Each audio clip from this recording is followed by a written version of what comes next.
Midnight dribbles down the stained glass windows of Castle Dracula like spilled wine looking for forgiveness. Somewhere overhead, a gargoyle coughs up a chunk of moonlight, and you, the newest servant in his lordship's questionable household, are trying to decide whether the iron taste on your tongue is fear or the leftovers of supper. In this castle, the difference is purely academic.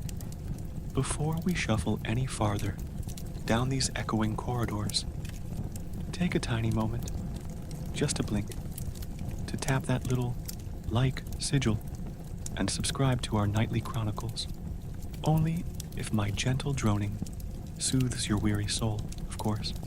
Drop a comment letting me know where in this spinning globe you're listening from and what ungodly hour your clock insists it is. I love plotting the reach of our sleepless congregation. Now dim the candles. Better yet, blow them out entirely, and maybe set a fan whirring for that soft background hush. Ready? Good. Let's crack open tonight's misadventure.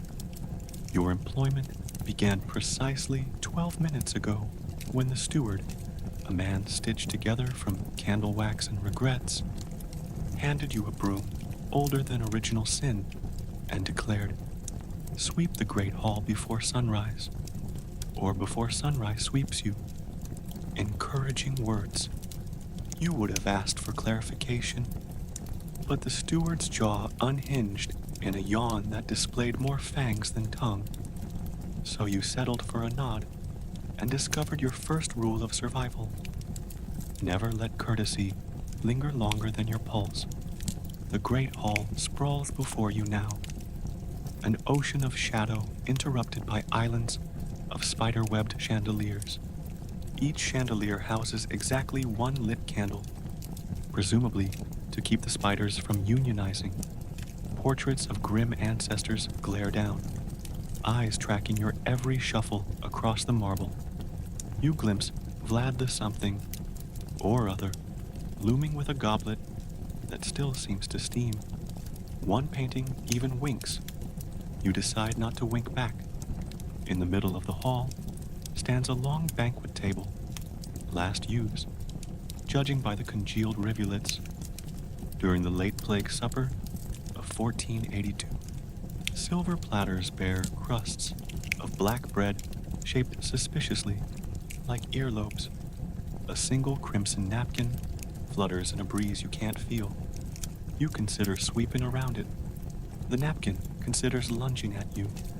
You both compromise by ignoring each other. Somewhere deep in the walls, a pipe organ exhales a chord so minor it might be paying rent. The echo shivers down your spine, pauses at the kidneys, then politely exits. You sweep faster. Dust bunnies, the size of theological debates, skitter toward corners. Your broom, the venerable Count Bristlepole III, sheds twigs with every swipe, leaving more debris than it collects. You suspect the broom's true purpose is to inoculate new staff against optimism. As you work, a whisper slides through the rafters. Hungry. It might be the wind pronouncing consonants, but wind usually doesn't know how to conjugate. You risk a glance at the vast double doors leading to the crypt wing. One door is ajar, the darkness behind it somehow darker than the rest. You hear the whisper again, closer this time. A syllable, drawn out like silk, stretched across teeth. Rule 2 of survival. When the castle complains of hunger, never ask who's on the menu. You keep sweeping. Dust forms ironic halos around your head. The broom handle creaks. A weary confession. You mutter a hymn learned from a grandmother who believed garlic cured everything except gossip. The hymn leaks courage into your limbs until a large marble tile shifts underfoot with a reluctant gronk. You freeze. Slowly, you tilt the tile with your broom. Beneath lies a chute, spiraling into oblivion, scented faintly of grilled memories. You back away, tile thudding shut like a grave trying to look innocent. Something thumps on the far side, soft, then impatient. You upgrade your broom to defensive posture, bristles forward. The whisper returns, now inflated into a voice, aristocratic and languid. Who dusts my corridor dares disturb my appetite? The sentence drifts from everywhere at once and curdles on your ears. A shadow detaches from a pillar, tall, elegant, wrapped in night as though night were bespoke silk. Moonlight sneaks in to reveal a pale face, framed by hair blacker than tax audits. He smiles. The smile is all canines and courtesy, as if the moon carved a grin on porcelain. Ah, he says, inhaling your terror like perfume. A new servant. Freshness is so invigorating. You remember to bow, low enough that your broom nearly decapitates a candlestick. The Count pats the air, indulgent. Rise, little sweeper. I appreciate industry. Dust, after all, is the flesh of time, and time, alas, is not on tonight's menu. He glides closer without moving his feet. Gravity evidently a hobby, not a rule. You can't decide whether his eyes are gray, silver, or the color of wolf dreams. Tell me, he continues, what brings you to my humble abode? Adventure? Poverty? An unfortunate talent for sweeping? You manage gainful employment, my lord. Gainful, he muses, tasting the word. Let's see how gainful night can be. From within his cloak, he withdraws a letter, sealed with black wax. The seal bears his crest, a bat rampant over a wine chalice. He offers the letter. Your hand shakes as you accept. The parchment hums like a heartbeat. Deliver this to the East Tower's librarian, he says. Mind the staircase. Some steps prefer solitude, and whatever you hear, do not look back. He leans close. His breath smells of winter bonfires and something redder. One more thing. If you encounter my brides, compliment their attire. They adore compliments nearly as much as a slow pulse. You swallow, nod. He seems satisfied, steps backward, and dissolves into a swarm of bats that flood the rafters, extinguishing 3 candles in protest. You're alone again, broom trembling like a tuning fork, letter sweating in your palm. Rule 3, never confuse hospitality with mercy. You pocket the letter, grip Count Bristlepole, and survey options. East Tower looms beyond an archway draped with cobweb tapestries. The arch inscription reads, Absintha via hac intra, likely mistranslated from Latin as abandon hope, etc. You exhale, telling your legs they're braver than your brain. They quiver, but comply. Before departing, you remember your grandmother's garlic wisdom. From the banquet table, you snag a neglected clove, stuck in a bowl of something that may once have been soup. You tuck it behind your ear. The castle groans, a subterranean chuckle at your audacity. The journey to the East Tower begins with a corridor wallpapered in frescoes of dawn. Each fresco shows the sun rising over villagers who look progressively paler. At the far end, a spiral staircase drips upward, each step engraved with dates, some scratched out as though the calendar lost its nerve. You ascend. Midway, a step sighs and drops 2 inches, testing your devotion to rule.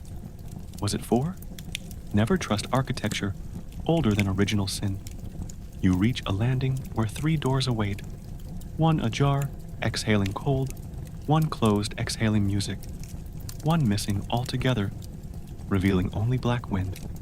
The letter in your pocket thrums, tugging you toward the musical door. You enter. The library sprawls spirally, shelves corkscrewing to a ceiling, lost in twilight. Books whisper among themselves, trading exclamation points At a central desk sits the librarian, skin stretched thin as parchment, spectacles perched like accusatory ravens. He does not look up. Ink from his quill drips onto a ledger where he's cataloging screams by pitch. You clear your throat. The sound enters the room, decides against staying, and flees. The librarian's quill pauses. Deliverance or overdue fines? He asks, voice brittle. You present the Count's letter. He takes it with gloved fingers, cracks the seal, scans lines written in carmine. His expression doesn't change, but the temperature drops a degree. Good, he murmurs. He requires tonight's menu. Come. He leads you between shelves, labeled Lamentations, Regrets, and Cookbooks, Civilian. At the rear, a cabinet of crystal vials glows faintly. Each vial contains a swirling essence. Ruby, amber, midnight. The librarian selects one the color of bruised dawn. He hands it to you. True Fear, distilled circa 1350. Peasant uprising vintage. Deliver with haste. He adds a second vial, aquamarine. Melancholy, from a forgotten poet. For palate balance. You cradle the vials, suddenly aware glass is fragile. And so are you. The librarian adjusts spectacles. Mind the stare. The fifth step enjoys misplacing travelers. You retreat. Letter mission replaced by sommelier duty. The staircase tests you. Fifth step indeed swivels, but you hop like an anxious flea, preserving vials. Back in the great hall, you find Count Dracula reclined on a throne of twilight, reading a children's primer on table manners, presumably for research. He smiles as you kneel, offering fear and melancholy with a trembling flourish. Ah, he purrs, a pairing worthy of tonight's appetite. He pockets the vials, then raises your chin with a fingertip colder than moonlit iron. You have served well, little sweeper. Continue to do so, and perhaps you'll remain pleasantly underflavored. He releases you. Now, he says, eyes narrowing to crescents. Tidy the West Wing. My guests awaken soon, and dust exacerbates their allergies. He vanishes in a hush of velvet and unasked questions. You exhale, realize you haven't since the library. Rule 4. Breathe occasionally, for hygiene's sake. You glance at the broom. Count Bristlepole's bristles, tinged crimson from earlier dust. You wonder if broomsticks dream of promotion. Across the hall, the West Wing doors creak open of their own accord, revealing a corridor pulsing with distant heartbeats. You tighten your grip on garlic, clove, and broom, mutter a broken refrain about likes and subscriptions, and step forward into the dim, where your own shadow seems slightly ahead of you, perhaps eager to file its resignation. Behind you, one chandelier spider applauds with tiny feet. You wish it wouldn't. End of chapter 1. Try to sleep now. If sleep still feels like a reasonable hobby, you step across the threshold into the West Wing, and the castle inhales you like a fly into a carnivorous flower. The corridor lights itself one torch at a time. Fwip, fwip, fwip. Each flame revealing flaking frescoes of saints who appear to be reconsidering their career choices. Far overhead, the vaulted ceiling arches so high it probably qualifies for a separate weather system. Your broom, Count Bristlepole III, trembles in your grip, shedding another twig that ricochets off a suit of armor. Standing at attention, the armor responds with a hollow tisk and resettles its own helmet, as though offended by litter. You apologize instinctively, because common courtesy applies even to ghost-occupied steel under these rooflines. The hallway makes 3 right angles, and one philosophical turn before widening into the portrait gallery. where generations of Draculian relatives pose in oils too thick to be entirely chemical. Candlelight glints off varnish and fangs with equal fervor. Near the center hangs a canvas of a pale woman in crimson lace. It's signed Bride-elect 1475, still pending. Her painted eyes swivel as you pass, following the dust you fail to catch. Rule 5 flickers to life. Paintings that track your movements should be dusted last, lest they sneeze on purpose. You obey, skating your broom along the parquet floor instead, coaxing dust into polite heaps, shaped like existential dread. Halfway down the gallery, a velvet drape stirs of its own volition, parting to reveal two figures every poem warned you about. The brides. One is willowy as famine, hair blacker than the Count's anecdotes. The other, statuesque, with copper coils that glow like brandy catching fire. Their gowns curve through shadow like whispered invitations to ruin. They glide closer, bare feet silent, eyes gleaming amber. You recall the Count's instruction. Compliment the attire, though at the moment their attire seems intent on removing yours. Purrs copper hair, voice like satin drawn across a razor. New servant, fresh pulse. Black hair circles you, sniffing the air with theatrical hunger. Your heart knocks on your ribs hard enough to file a complaint. You grip bristle pole like a halberd, which only amuses them. Desperate politeness blurts out, "Your gowns, they're exquisite." The, pleats catch the torchlight magnificently. Black hair pauses, fingertips brushing her own sleeve, as though surprised to find herself clothed. A sly grin unfurls. "You have tasteful eyes," she coos. Copper hair preens, straightening an imaginary wrinkle. Compliment delivered, rule observed. Still, proximity hums with peril. Hunger lives behind their smiles, like wolves wearing ribbons. Sadly, our hems gather dust, Copper hair murmurs, extending a foot so pale it glows. Would you kneel and sweep them clean? You would rather kneel on hot coals, but survival outranks dignity. You crouch, using bristle pole to whisk nothingness from the velvet. The broom must feel honored. Earlier, it only swept existential detritus. Now it brushes eternity's couture. Black hair leans over your shoulder, breath smelling faintly of night-blooming flowers and unmarked graves. Mind the fringe, she whispers. Dust scratches silk, but blood stains it. Noted. They twirl away suddenly, gowns spinning a vortex of perfume so thick it nearly intoxicates you. From a hidden alcove, they retrieve a decanter of something dark and unsettled. Perhaps wine, perhaps vintage despair. Copper hair fills 2 goblets. They clink crystal in a toast you suspect celebrates not drinking, but drinking someone. Black hair tells you to continue sweeping while they refresh. You wonder if sweeping is still necessary once the floor is repainted with your vital fluids. They sip, frown, and peer into the goblets as though tasting disappointment. Flat. Copper hair sighs. Too old. Black hair's gaze flickers to you meaningfully. You grip the broom tighter. Regrettable, she decides, but the Count is dieting. We must obey. With a dismissive flourish, the brides vanish behind tapestries, leaving you alone with your thundering pulse and a sense that you've just dodged a short-lived romance with anemia. You exhale shakily. The armor behind you taps its gauntlet against its thigh. Applause, perhaps. Thanks, you mutter.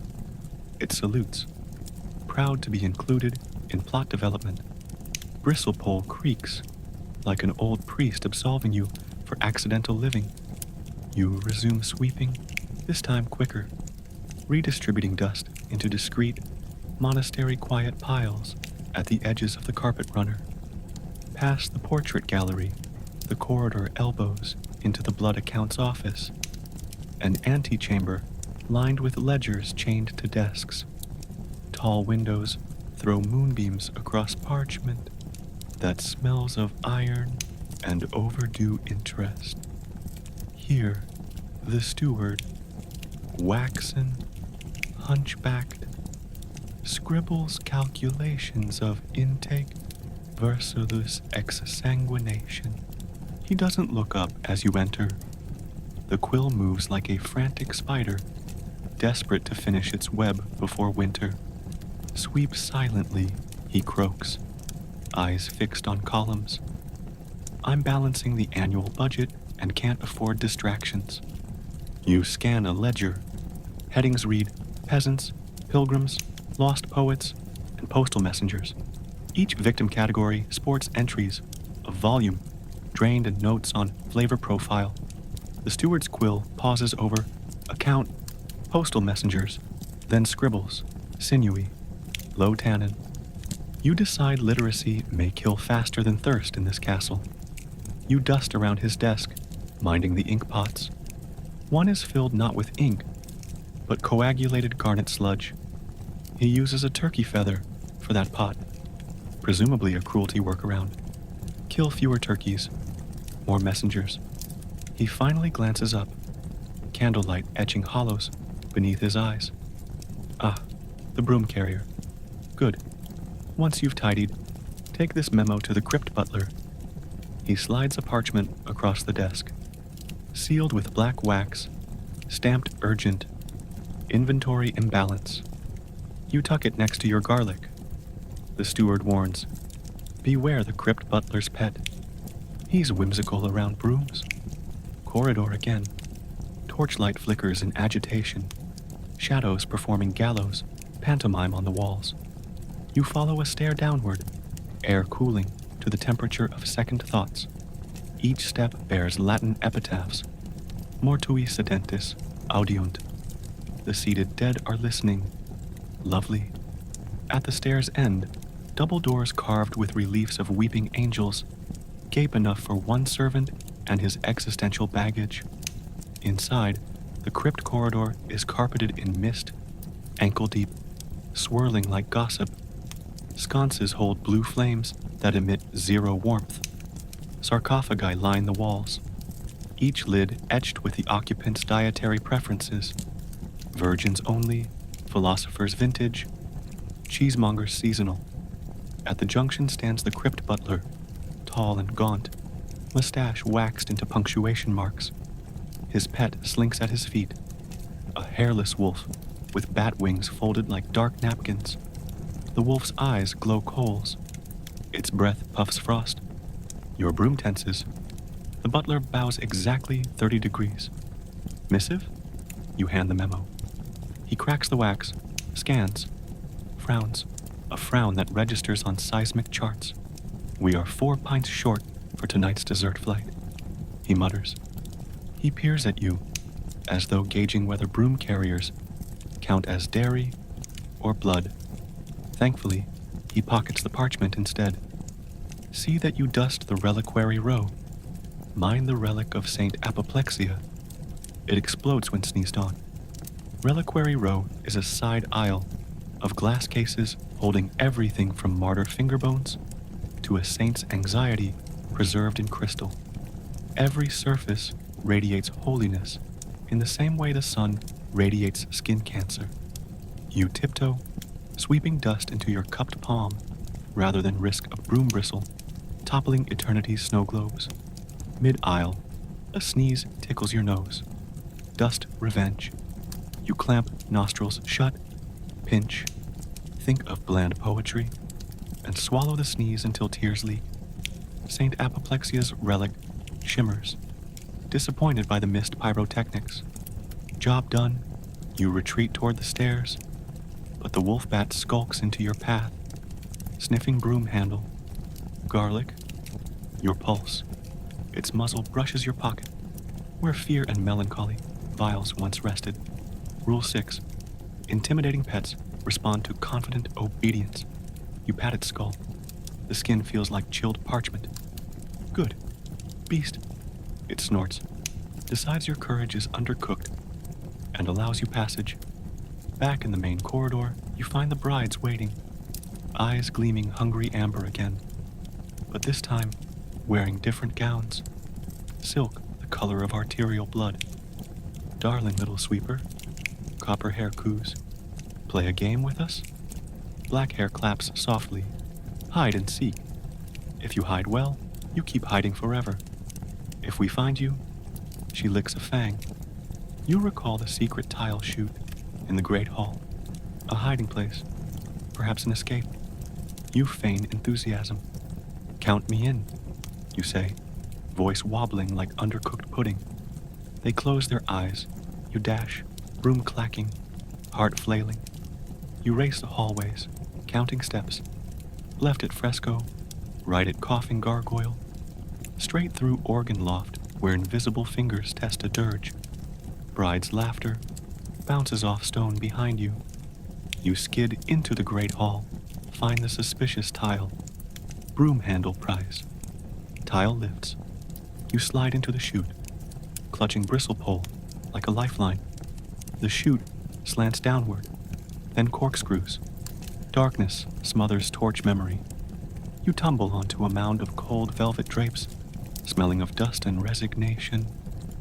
Above, the tile thunk closes. Bride's footsteps stop. Faint giggle recedes. You exhale. Bruised but alive, you stand, brushing drape lint. A tunnel stretches ahead, faintly lit by phosphorescent fungus, spelling exit, eternity accepts no tips. Count Bristlepole rattles approval. Somewhere distant, waves crash. Coastline? Hope prickles. Yet you pause. Leaving means breaking rules you haven't written yet. Rules of loyalty, or at least unfinished chores. The Count spared you. Brides spared you. Steward hasn't balanced the books. Escaping now is rational. Staying may be suicidal. But curiosity, that nosy cousin of doom, wonders what chapter comes after sweeping if you survive one more night shift. You grip the broom, turn back to the chute wall, listen. Silence, vast and patient. Perhaps you can climb back up, finish sweeping, earn another dawn.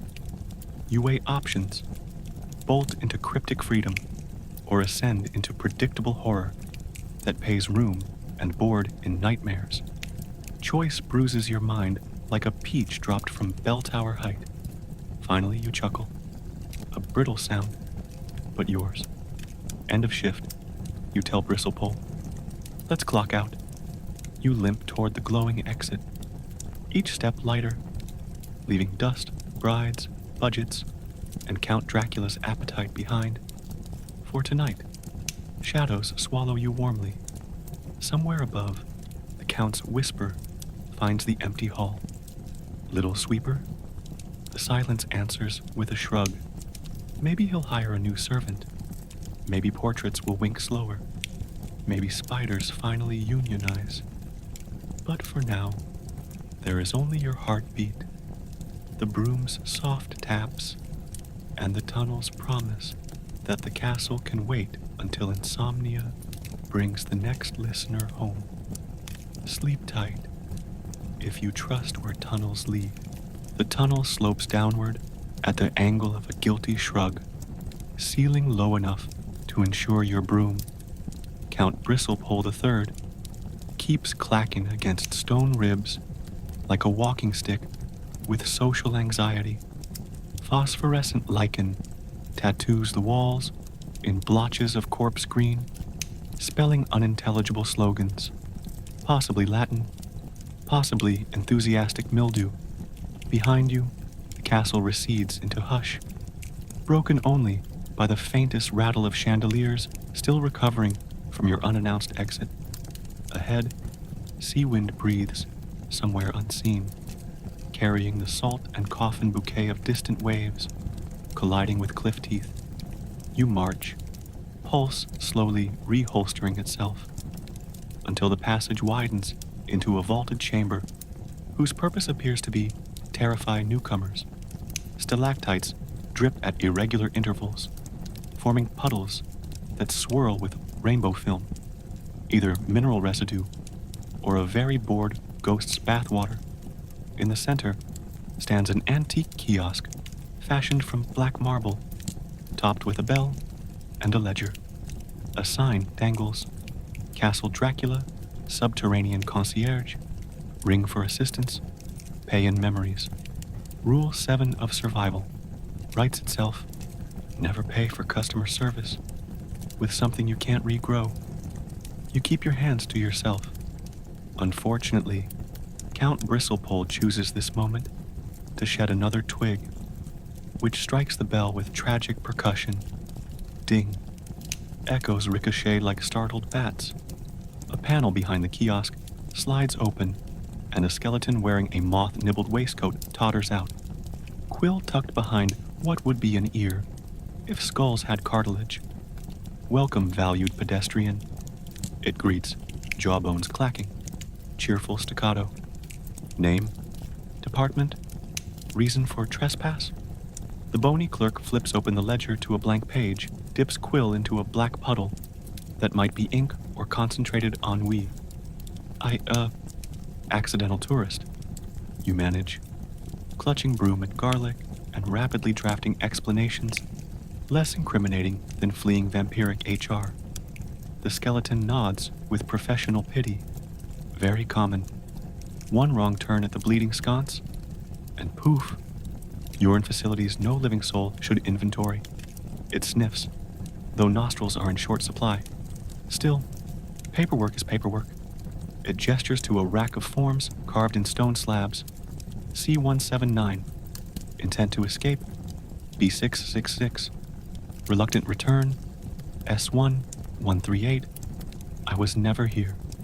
You eye the last form appreciatively. Alas, each tablet weighs more than your survival instinct. The skeleton taps its quill. May I recommend the scenic route back to your shift? Exits are overrated, and desertion fees are brutal.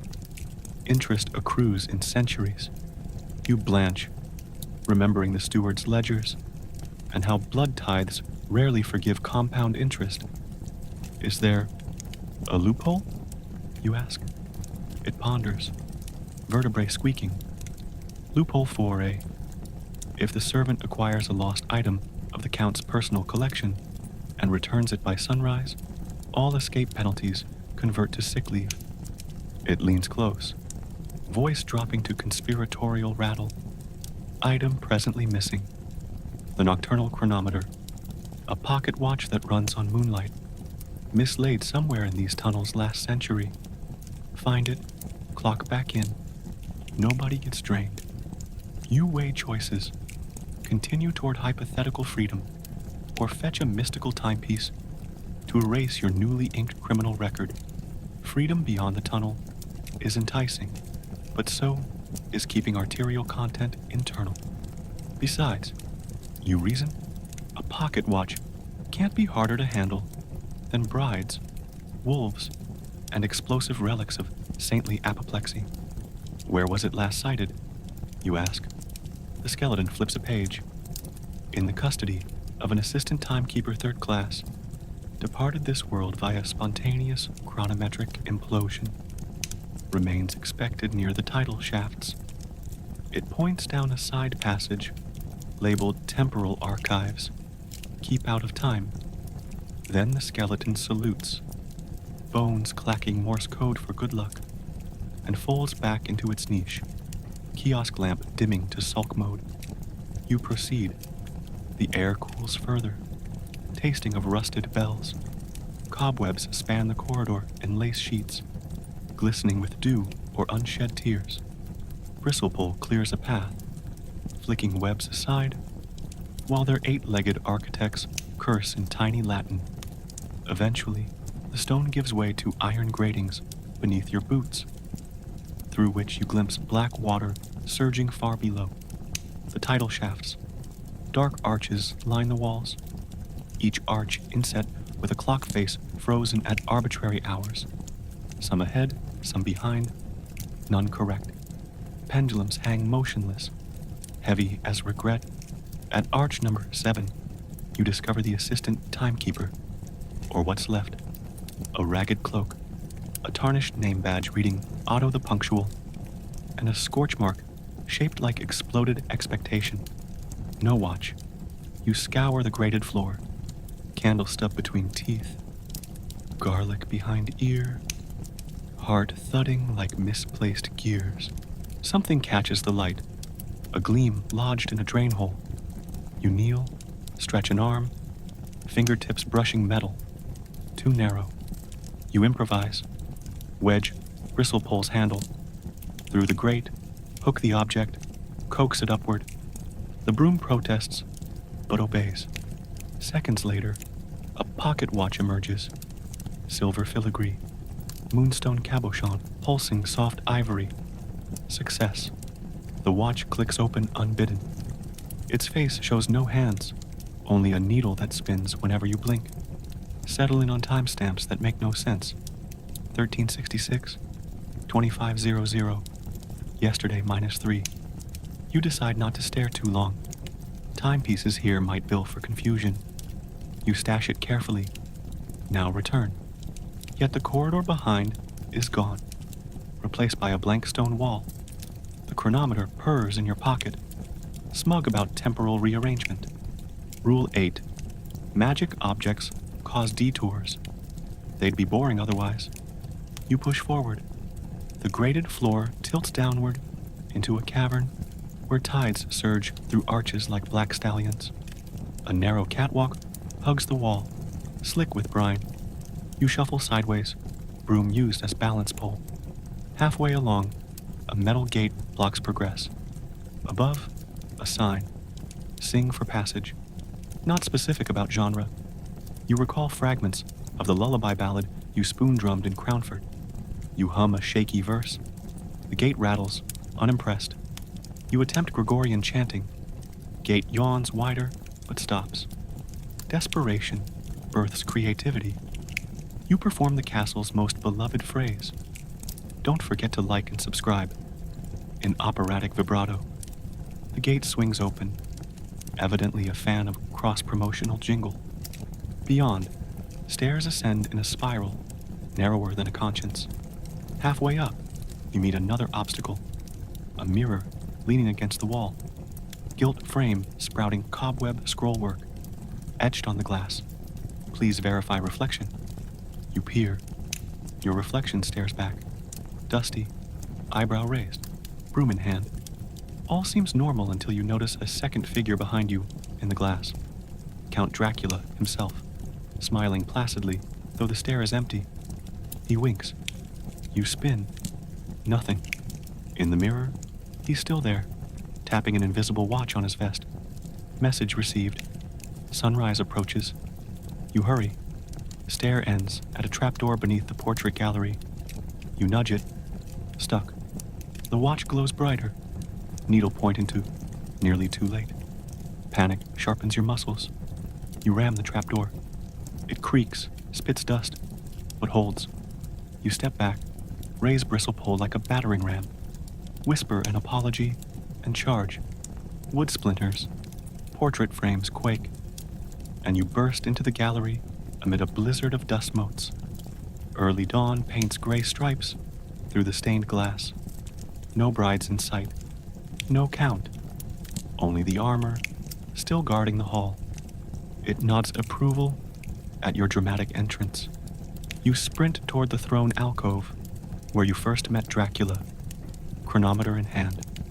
As if summoned, he materializes, cloak billowing, eyes the color of storms that never apologize. You found my wayward timepiece, he observes, voice soft as coffin velvet. You kneel, offering the watch. He accepts, flicks it open. The needle steadies on breakfast o'clock. A slow smile. Punctuality is the courtesy of princes. He pockets the watch, then fixes you with a gaze equal parts gratitude and predation. You wished to leave? Words tangle in your throat. Leave? Stay? Survival? Sunlight? He chuckles, reading the turmoil. Do not fret, little sweeper. Sick leave it is. 7 nights. He snaps fingers.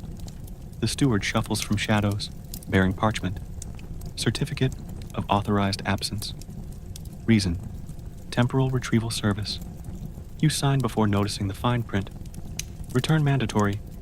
Failure results in salary forfeiture. Blood. Still, a week's reprieve is a week's heartbeat. The Count gestures. A side door swings ajar, revealing dawn's pastel sky and a narrow bridge to the outer gate. Rest well, he purrs. And remember, dust accumulates faster than courage. You bow. Broom across chest. Armor salutes again. A silent send-off. You step through the door into crisp morning. Garlic scent mixing with heather and something like hope. Behind you, the castle sighs, settling back into its gothic dream. Ahead lies forest trail. 7 days of borrowed freedom. And perhaps an inn where ballads about sweeping vampires' halls earn ale. You grip bristlepole, the handle cracked, but proud, and walk until the castle shrinks to a silhouette flanked by sunrise. You wonder if you'll return. Contracts are sturdy, wills are fickle, destinies negotiable. For now, Rule 9 writes itself in birdsong overhead when granted sick leave from hell. Breathe deeply, walk quickly, and keep garlic handy. Providence appears from your cloak, having stowed away again, and chatters approval. Together you follow the road, where shadows grow shorter, plotting whether 7 nights will suffice to invent a life worth jeopardizing. Sleep well, listener. The castle will miss you. Eventually. Night 1 freedom smells like wet pine, wood smoke, and a pinch of disbelief. You and Providence reach the village of Larch Hollow just as dusk drapes the cottages in bruise-colored shadow.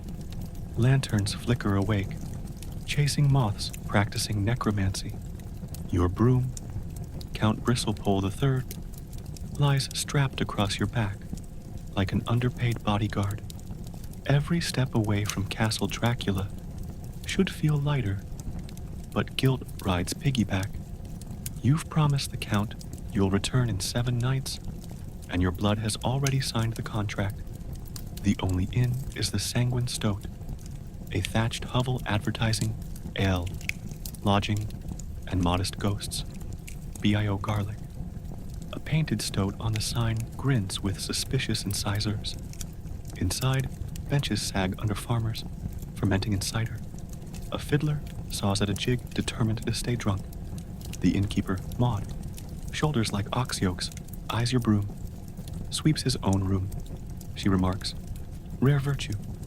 You nod, renting the last attic cubby, while Providence intimidates her cat into early retirement. You trade 2 copper buttons found in the steward's dust piles for stew. It's suspiciously crimson, but you stomach 3 spoonfuls because color alone no longer dictates your diet. Around the hearth, patrons exchange horrors. Wolves walking upright, a plague cart that rings before you cough, an aristocrat who drinks from crystal goblets long after the wine is gone. You fake a yawn to dodge conversation, yet their whispers cling. News travels faster than bats. Castle Dracula is hungry again. Travelers missing on the East Road. Brides glimpsed at river fords. Your spoon stops midair. 7 nights may prove an optimistic lease on veins.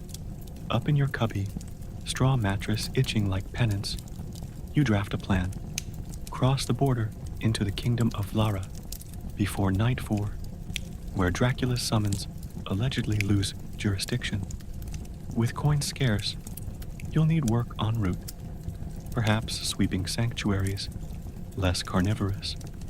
You drift towards sleep, Providence curled atop your chest, when 3 measured knocks vibrate the door. Maud stands there with a candle and 2 mugs of something steaming violet. "Nightcap," she says. You decline. She insists, placing the mugs on the floor, eyes glinting knowingly. Best drink before it clots. She leaves. You sniff. Cloves. Honey. Iron. Providence growls. Tiny hackles rising. You pour both mugs into the chamber pot, hearing them sizzle like alchemy gone wrong. Rule 10. Free drinks after horror stories are rarely philanthropic. Night 2. Dawns behind storm clouds. You depart Large Hollow early. Boots chewing mud. Broom doubling as walking staff. 2 hours along the road. Rain starts arguing with gravity. You shelter beneath a stone bridge, where a peddler in sodden velvet offers tarot readings for one memory or a joke. You exchange the tale of Maud's clotted nightcaps. She laughs, riffles bone-thin cards, deals the hanged bat, the bleeding wheel, the sun in eclipse, and the escaping broom. Interpretation: to outrun your shadow, gifted feathers, cryptic nonsense, yet Providence chitters approval, nibbling the card edges for luck.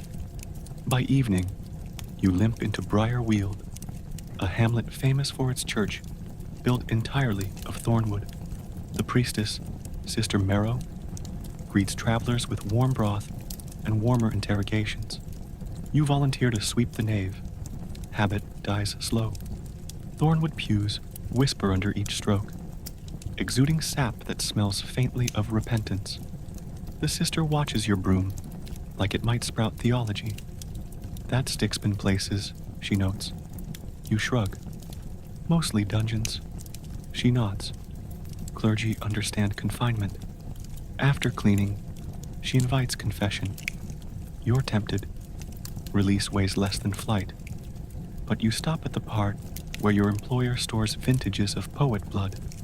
She blanches. Child, flee farther than prayer can follow. She gives you a satchel of hardtack, a water skin blessed with something more durable than hope, and directions to a smuggler's ferry on the River Vardar. Providence tries to baptize himself in the holy water. You rescue both water skin and rodent before sacrilege ferments. Night 3. The forest thickens, moonlight slicing trunks into silver bars. You camp beneath an overturned cart, sharing hardtack with Providence, using broom bristles as kindling for a discreet fire. Dreams stalk you, brides drifting closer, Count tapping the chronometer, its needle spinning to dead o'clock. You jolt awake to find real footsteps circling. 3 figures materialize. Castle thralls, nose to the wind, eyes reflecting ember flame. The master calls, hisses one. Reflex launches you into movement. You upend the fire, embers blossoming into deterrent sparks. Jab bristlepole like a spear. The thralls recoil. One catches the garlic scent still wedged behind your ear and retches. You sprint into darkness, Providence clinging to your collar like an expletive. Behind, thralls trip in the cart's wreckage, cursing your broom splinters embedded in their shins. At dawn, you collapse at the Vardar ferry shack. The smuggler, Sallow Ben, barters in river pearls or stories that hurt. You recount the skeletal clerk and mistaken nightcaps. Pain enough? He grimaces, pushes a skiff into mist. Crossing costs you the broom. As collateral, heartbreaking, but Bristlepole's splinters already saved you once. Maybe the stick is due retirement from heroism. You and Providence glide across gray water toward Vlara soil, thunder muttering approvals overhead. Midstream, Ben rows slower. Feel that? He asks. Cold presses your lungs. The water around the skiff swirls against the current, forming a whirlpool shaped like a watch dial. Center rises a hand, white, regal, clutching the nocturnal chronometer. Impossible. You returned it. The hand opens. The watch ticks loudly, needle pointing at you. Return immediately. Ben screams, leaps overboard, rather than witness claws enforcement. Providence squeals. A vortex yanks the skiff backward. Moments later, you beach where you started. Fairy shack now ringed with ravens, wearing expressions of bureaucracy. In the mud rests your broom, miraculously retrieved, its handle now inscribed in silver. No sick leave beyond 5 leagues. Rule 11 unveils. Contracts amend themselves. You realize Dracula's reach is not bounded by rivers or tarot, only by time, and that too belongs to his pocket. Night 4. You trudge north, resigned to orbit the castle until night 7 drags you back. At a crossroad tavern, the Laughing Leech, you trade sweeping for supper again. Spinning tales of haunted fairies. Patrons swap looks. Everyone here lives under the Count's timetable. Your experience just upgraded from rumor to reminder. They pay your lodging purely, so you'll leave sooner. Night 5 delivers rain, relentless enough to drown regrets. You shelter in a mausoleum, where moss creeps over epitaphs, arguing about dates. As you doze, Providence scampers, returning with a silver locket shaped like a bat. Inside, miniature portrait of the bride-elect, 1475, still pending, and a note, "Find me a pulse that sings." You pocket it, shiver, hope it's not a standing order. Night 6, you drift back into Larch Hollow. Maud greets you with surprise, bordering on indigestion. She's sold out of stew. You're relieved.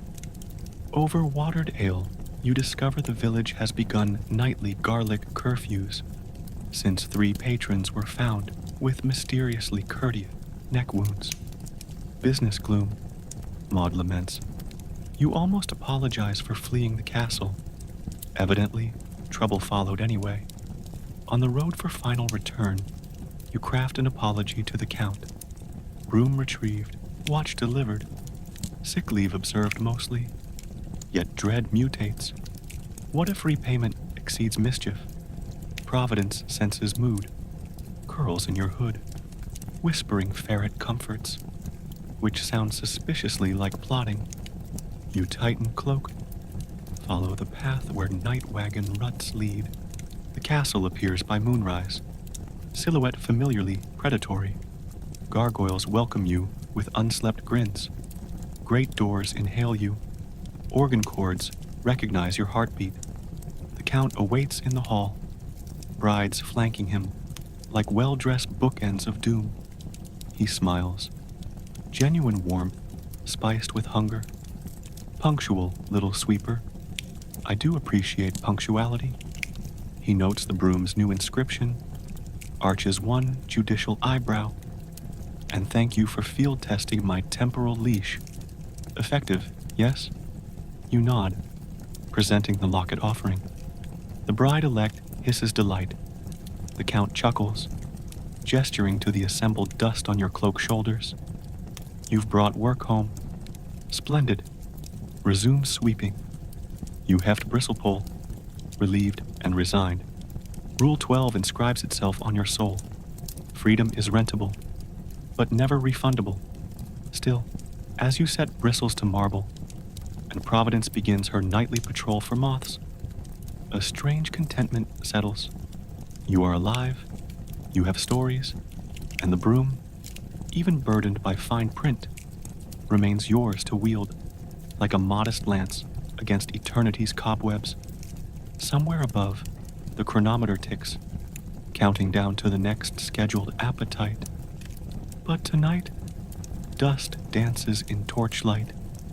Your back is unbitten, and Castle Dracula hums with terrible lullabies, meant only for those who must stay awake. Sleep well, listener, if you can. Your sick leave parchment still rustles in your pocket, like a guilty conscience when the steward summons you to the Hall of Administrative Laments, a stone rotunda seldom visited by anyone with circulation. Torchlight flickers, against alcoves filled with ledgers bound in stitched fatskin. Their titles shimmer. Fiscal year 1431, Jugular Division, Heartbreak Subsidies. Volume 2, Cobweb Output and Strategic Dust Accumulation. The steward presides at a central desk the size of a sarcophagus, quill twitching like a dying moth. Beside him looms the skeletal concierge from the tunnel, now sporting a green visor and an abacus that rattles by itself. Providence crouches on your shoulder, whiskers trembling with spreadsheet-scented terror. Sit, croaks the steward, indicating a rickety stool clearly designed to collapse self-esteem. You obey. The skeleton cracks open a folio, labeled Servant 1, 17-Beta, Probationary, Sweep Technician, Night Shift. Inside, your career flashes before your horrified eyes. Each stroke of bristlepole, each broom bristle lost, each near-fatal compliment to the brides. The steward adjusts half-moon spectacles. We shall conduct your annual performance review. Accelerated, of course, since mortality renders yearly cycles optimistic. His waxy face almost smiles. A gong booms overhead, shaped suspiciously like a skull wearing reading glasses, announcing the first rubric, Dust Management Efficiency. Numbers, red as arterial spray, cascade down the ledger margins. You removed 82 kilograms of particulate dread, the steward notes, but also generated 12 new kilograms in panicked footprints. Quill scratches. Net 70 kilograms. Grade, acceptable. You breathe. Second rubric, Artifact Retrieval Initiative. Skeleton flips a page showing a miniature portrait of the nocturnal chronometer. Recovered, the steward confirms. Grade, commendable. Providence chitters proud applause. You stroke her head, risking fleas with MBA credentials. Third rubric, Unauthorized Absence Impact. Sick leave, though authorized, apparently inspired lower morale among poltergeists. They missed your broom's vibrations. 2 vases committed mutual suicide out of boredom. Grade, needs improvement. You stare at your boots. The boots stare back accusingly, still muddy from illicit freedom. Finally, unscheduled chaos, mitigation. Your finesse with brides, wolfbat, and spontaneously exploded relics. The steward sighs. You mitigated, yes, but you also caused. He gestures at a jar containing your burnt broom splinters, retrieved from the thrall ambush. Grade, ambiguous. The skeleton writes Schrödinger competent. Scores averaged, quill hovers, then inks. Status, retained. You almost faint from relief. However, the steward continues, retention requires advancement. He presents a silver badge shaped like a miniature spider web, entangling a feather duster. Assistant Superintendent of Cobweb Compliance. Providence nibbles it experimentally. With promotion, the steward adds, comes quotas. He hands you a parchment titled Cobweb Production Schedule, Quarter 1. Columns list rooms, expected density, tensile strength, aesthetic drape, and mandatory allotment of petrified flies. We've fallen behind strategic cobweb targets, he confides. Tourists expect ambience. You glance out a lancet window. Thunderclouds queue politely for marketing synergy.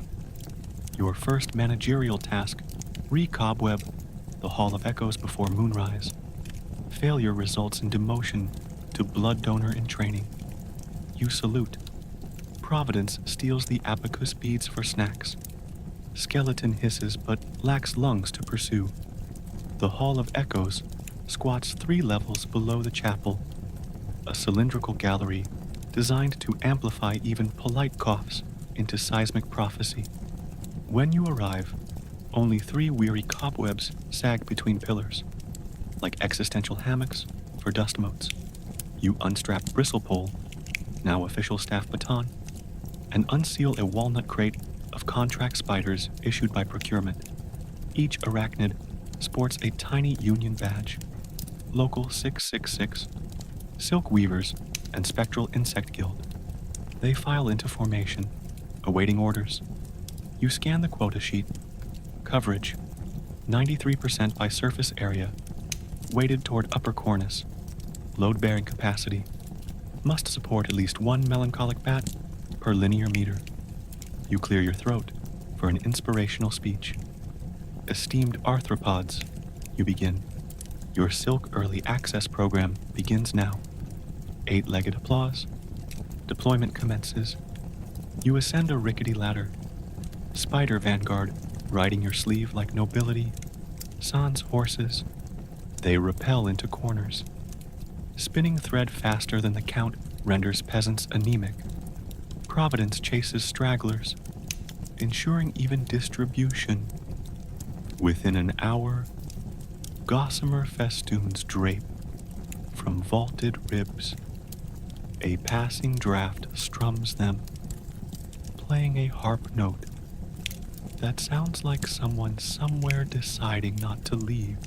Suddenly, a voice reverberates, multiplied by hall acoustics, startling spiders, mid-weave. Who trespasses with ladder and legged legends? From the far arch, strides the armor that applauded your escape. Tonight it carries a feather duster, like a halberd, and an audit scroll, sealed in crimson wax. I'm authorized, you proclaim, shaking your badge until cobweb strands tremble. The armor examines it, visor tipping. Very well, booms a hollow echo. But you must pass the tension test. It unsheathes a longsword etched with accounts receivable, swings overhead, and gently lays the blade atop a fresh web. Cloth steel contact vibrates. Silk holds. The sword bounces harmlessly. The armor nods, signs the audit scroll, then returns to its rounds. Duster slung like a guitar on tour. Quota met. You descend, knees arguing about hazard pay. Spider's bow, scuttling backstage. Providence sits on your shoulder, awarding ephemeral merit badges in squeaks. While filing completion paperwork with the steward, you're intercepted by one of the brides. Copper hair tonight, draped in a gown woven from candle flame. Darling Cobweb Superintendent, she coos. Join us for a toast to ambient gloom. Rule 13 emerges. Promotions attract predators. You protest a backlog of ledgers. She nudges closer, perfume of crushed laurels and morning regrets coiling around you. Her smile widens until it nearly folds reality. A quick toast. She plucks a goblet from thin air, liquid roiling deep crimson. You fake a sneeze, citing allergies to vintage 1476. She pouts, but the steward appears, waving forms needing signatures, soaked in penance, saved by bureaucracy, irony's favorite vampire. Midnight forges ahead. Your badge hums. New assignment scroll drops from a pneumatic raven tube. Emergency cobweb diversion. Guest wing corridor. Unexpected clean freak dignitary arriving at dawn. The count wants dust concealed behind fresh webs instead of removed. Ambience trumps hygiene. You hustle with spiders and a pot of instant dust concentrate. A magical powder that, when tossed, erupts into suspended particulates. You sprinkle, spiders weave disguises, and Providence adds finishing touches. Half-eaten moths, strategically embedded for authenticity. Footsteps echo, dignitary ahead of schedule. You and Providence dive behind a tapestry, depicting Saint Apoplexia rearming herself. Through brocade holes, you watch a tall figure in immaculate white linen glide along, nose wrinkled behind a perfumed handkerchief. A vampire ambassador, rumored to subsist solely on tears of cleanliness. He surveys the corridor. Your illusions ripple gently. He nods approval, leaves behind a calling card embossed with bleached lilies. Crisis averted. Dust wins again. At 3 bells, the Count summons you, brides, and select staff to the Great Hall for post-midnight motivational. You arrive bristling with broom pride. The Count addresses the assembly from his throne, chronometer in hand. Tonight the moon wanes crimson. Perfect timing for our quarterly horror audit. Groans ripple. Skeleton quills primed. Yet I commend one humble servant, he continues, gaze piercing you, for elevating cobweb artistry to symphonic levels. He gestures. Copper hair laces her fingers. Jealousy? But applause, fang-tinged, fills the hall. Your ears burn. Reward. 1 vial of temporary daylight immunity. Sunlight in liquid form, allowing an hour outdoors without combustion. A rare perk. Brides hiss. They get nothing but aesthetic envy. The Count's eyes glint. Use it wisely, little sweeper. Dawn reveals opportunities night keeps. You bow, vow gratitude, and pocket vial in breast pocket. Performance review concluded. Staff disperse. You head toward servant quarters. Broom tapping a victory cadence. Providence humming along. The armor intercepts. Offers a thumbs up. Gauntlet up. Then gifts you a spare feather duster for field promotions. You thank it, wondering if haunted steel can blush. Before sleep, thin as lace, you sit on your cot, vial of daylight glowing faintly. Could 1 hour of sun purchase real escape next week? Or will the contract stretch daylight into another leash?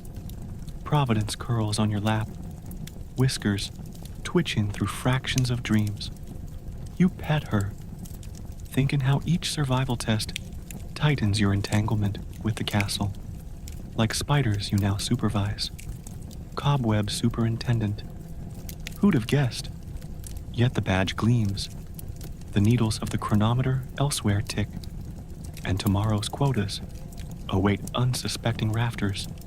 You cork the lamp. Darkness folds over straw mattress like a memorandum. Heartbeat slows. Echoing distant organ chords practicing a minor hymn. Somewhere in the castle, spiders spin dividends, brides plot wardrobes, and Count Dracula records profit margins in pulses and broom bristles. Sleep if you can, listener. The audit continues at dawn, and daylight, rented hourly, costs more than dreams.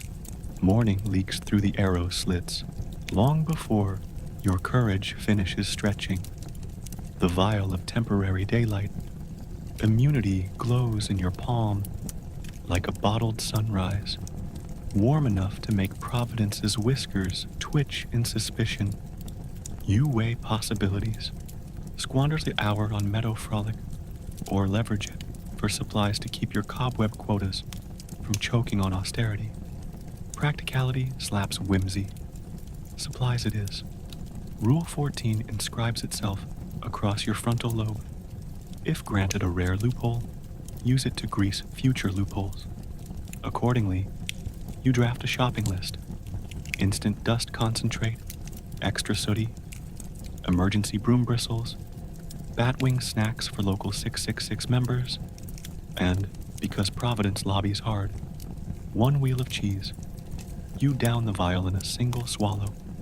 It tastes like orange blossoms arguing with garlic. Light blooms across your skin. Steam rises where freckles would dare. You grab bristle pole, promoted but still serviceable. Tuck Providence inside a satchel and slip through the servant's postern just as dawn hurls spears of gold over the Carpathian peaks. Sunlight strikes you and does not set you ablaze. Novelty makes you giddy. You briefly consider a cartwheel, but remember, the castle ghosts charge per spectacle. The closest market town is Porridge on the Prong, 5 brisk furlongs downhill. Fields shimmer with frost. Farmers squint as you jog past, marveling that a castle servant can exist outside of shadows. By the time you reach the market square, a quarter hour of your solar credit has evaporated.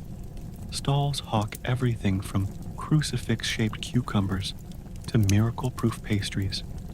You beeline for Mabel's curios and cleaning supplies, instantly recognizable by its sign, dust to dust, but let's speed the process.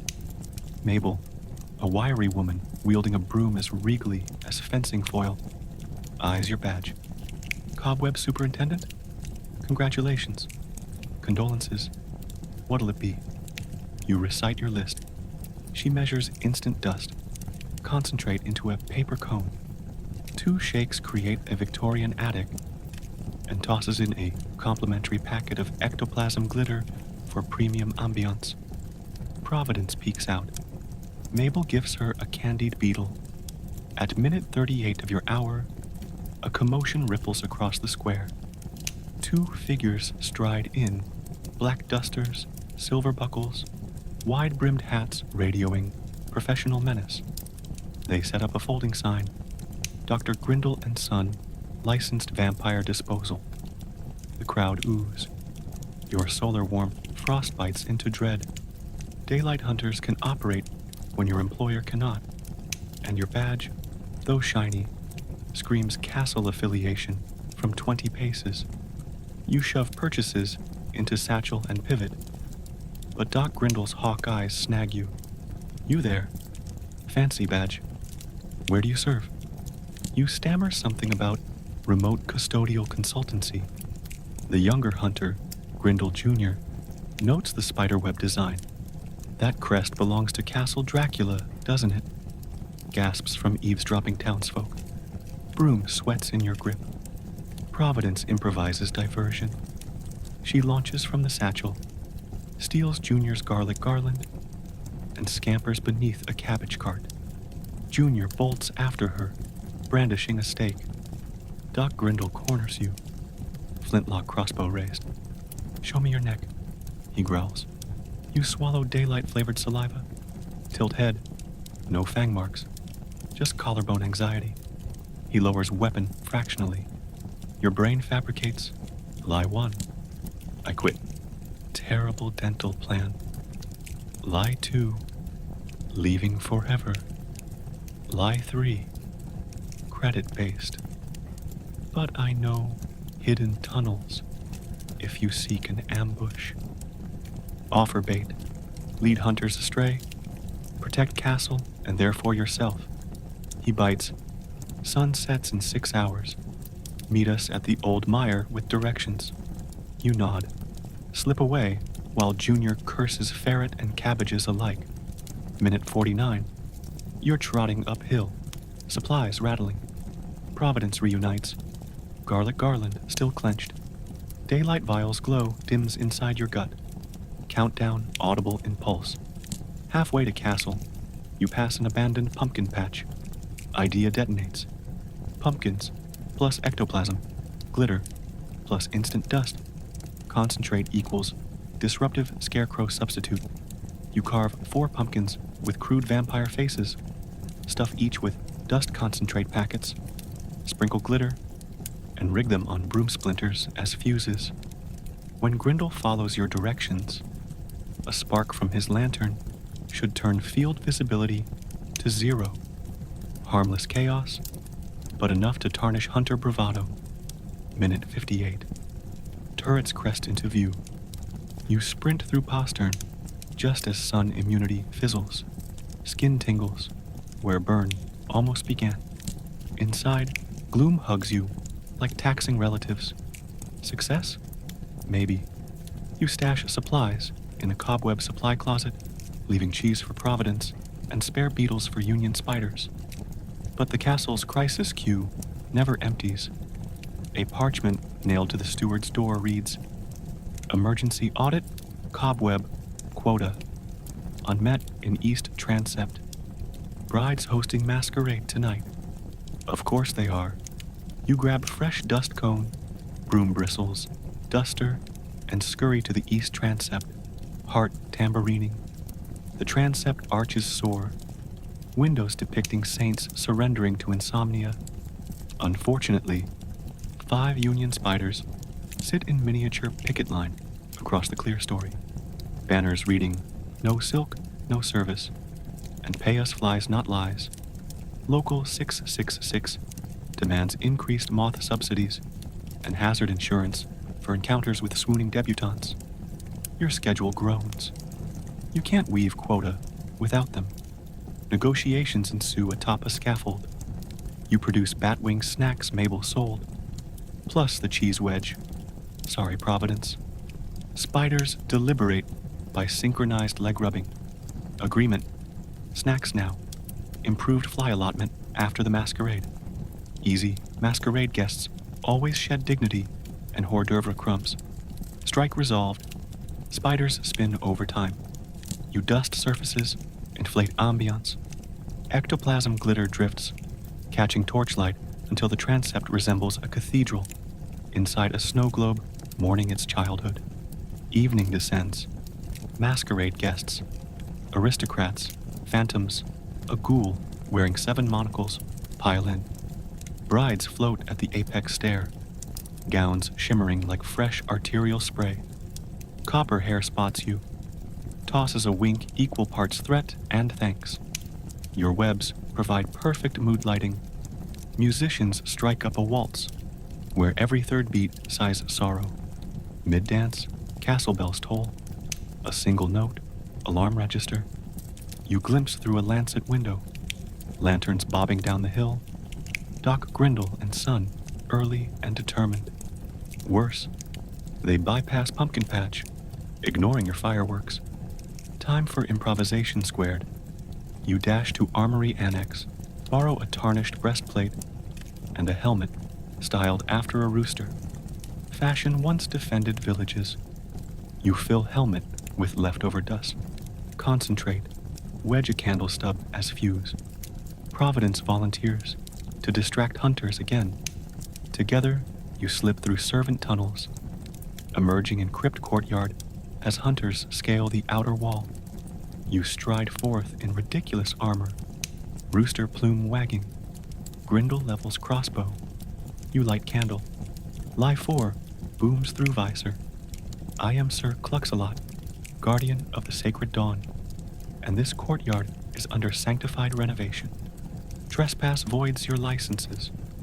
They blink. What fool announces himself at night in armor shaped like poultry? Flame meets dust. Helmet geysers, a cloud of despair gray powder. Hunters cough. Blinded. Providence yoinks the crossbow bolt pouches and scampers into shadows, singing victory squeaks. You tug visor, hot, and yell, unholy miasma. Retreat to purification baths. Disoriented, Grindle Sr. drags Junior back toward wall, vowing to lodge complaints with every guild. You collapse behind a sarcophagus, armor clanging betrayal under your ribs. Breath tastes of candle smoke and terror. When coughing fades, you slip back through tunnels to the masquerade. Dusty, sooty, wearing poultry steel. Guests cheer, assuming your late entertainment. A ghoul tips you a monocle. The Count descends a grand staircase, amused. He leans close, eyeing rooster helm, glittered cuirass, cobweb streaks. Whispers, promotion suits you. You decide against explaining. He glides away to greet guests whose arteries probably signed waivers at the door. Later, in Broom cupboard, converted to superintendent office, square meter of prestige, you journal today's metrics.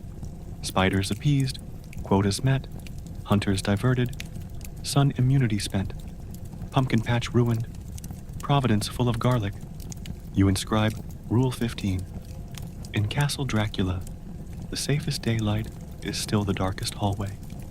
Then you hang rooster helm above the door, first trophy of clandestine heroism, and collapse onto burlap chair, heart finally clocking out.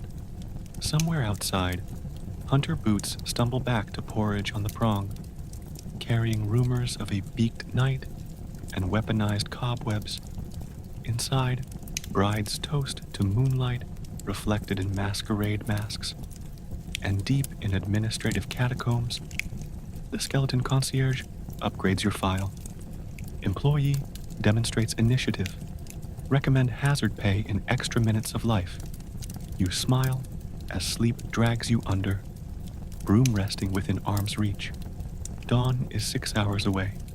Hunters are 6 miles misdirected. And quotas, blessed quotas, are finally spinning themselves.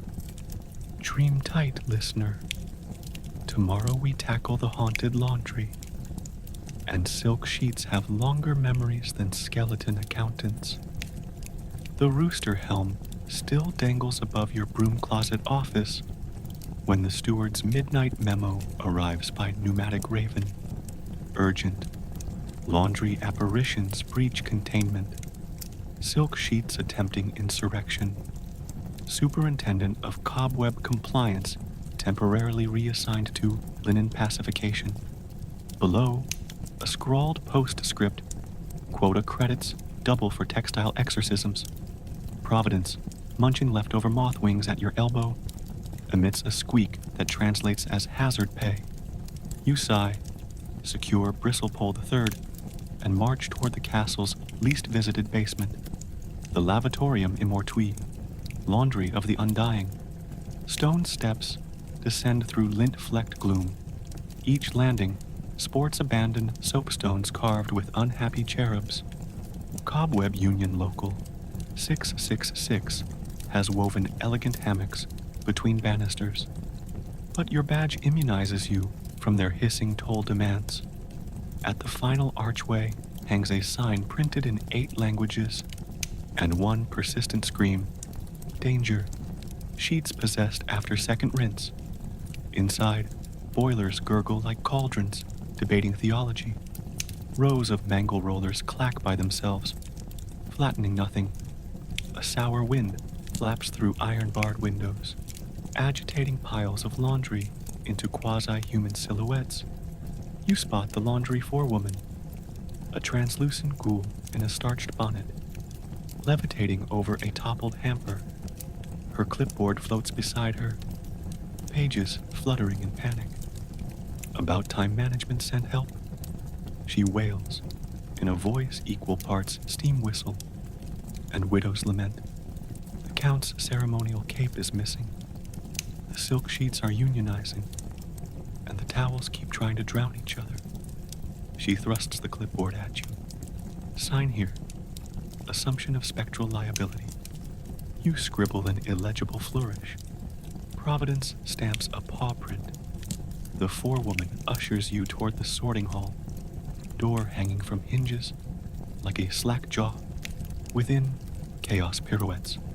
Sheets billow across the floor, snapping at one another. Knots tightening into nooses.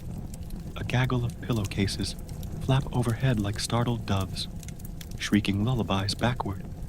In the center, a crimson velvet cape. The Count's whirls midair as ringleader.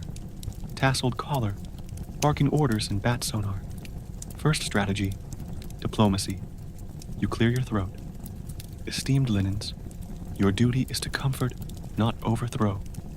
A satin pillowcase dive bombs, slapping your face with perfumed mallees. Providence hisses. Bristlepole parries the next attack. Bristles snagging rogue thread. The cape swirls closer, moonlight glinting on silver embroidery that spells Carpe Noctem. Seize the night. It clearly intends to seize something more tactile. Second strategy, union leverage. You whistle the secret 8-note call that summons Cobweb, local 666 negotiators. From ceiling vents, 5 spiders repel, tiny hard hats gleaming. Their shop steward, Apera, perches on your broom. You explain the linen's rebellion, threatens ambience quotas. Spiders adore ambience. Apera chitters agreement, deploys spinnerets. Within minutes, silken trip lines lattice the hall. The sheets charge again, but web strands ensnare their corners, tangling them into frustrated kites. Pillowcases collide with sticky nets, muffling their reversed lullabies. The cape, however, evades, darting upward just as spiders attempt to lasso it.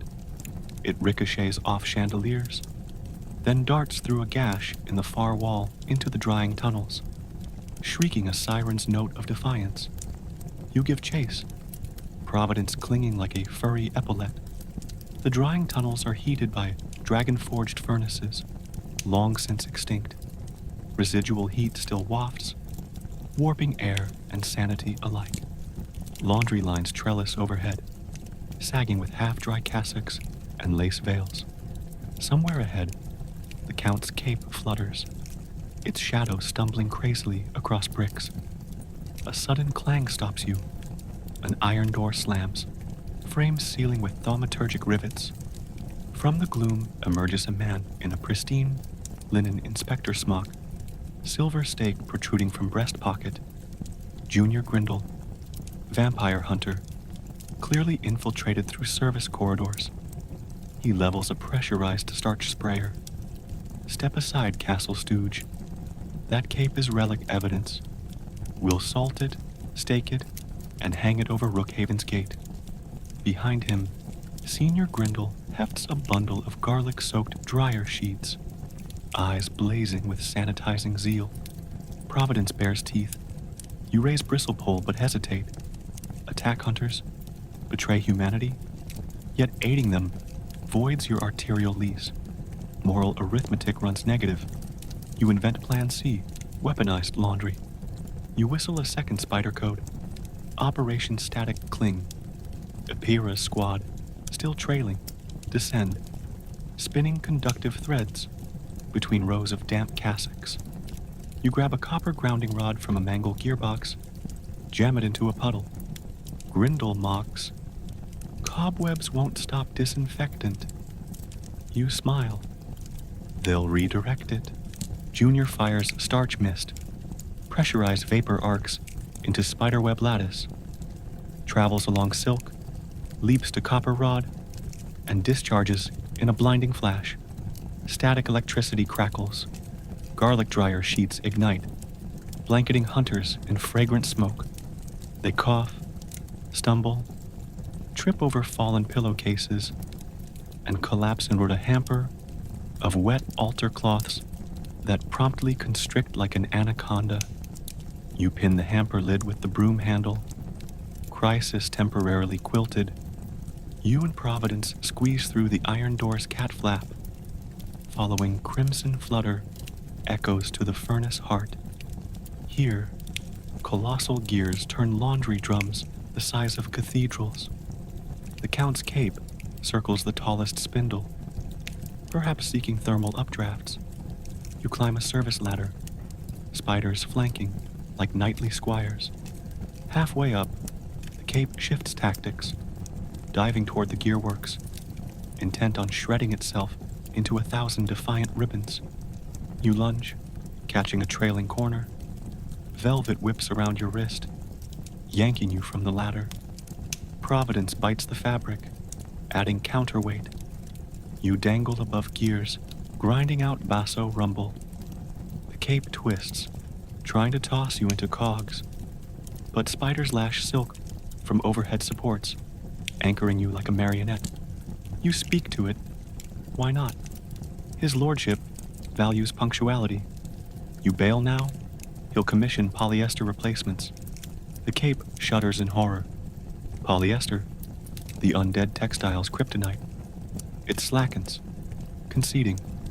Together, you and Providence reel it in, bundling it like a sulky bat. Backtracking through tunnels, you discover Senior Grindle has gnawed free of linens, but Epira's spiders have wrapped hunters thoroughly in antibacterial gauze. You promise release at next sunrise if they swear noble retreat. Hunters glare, cough garlic fumes, and grudgingly nod. You stash them in the decommissioned bleach silo. Ventilation adequate, ego unsuitable.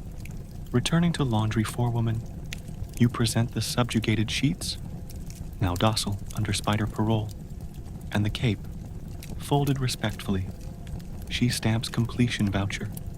Linen pacification, 100%. You earn double quota credit plus hazard pay in antique brass buttons. Currency accepted by vending apparitions. But tonight's tally book still thirsts. The steward greets you outside laundry with fresh parchment. Urgent. Pumpkin patch detonations. Cause shortage. In decorative gourds. For upcoming autumn feasts. Retrieve replacements from village. Daylight voucher. Unavailable. Of course. Exhaustion twines through your tendons. Yet duty drums louder.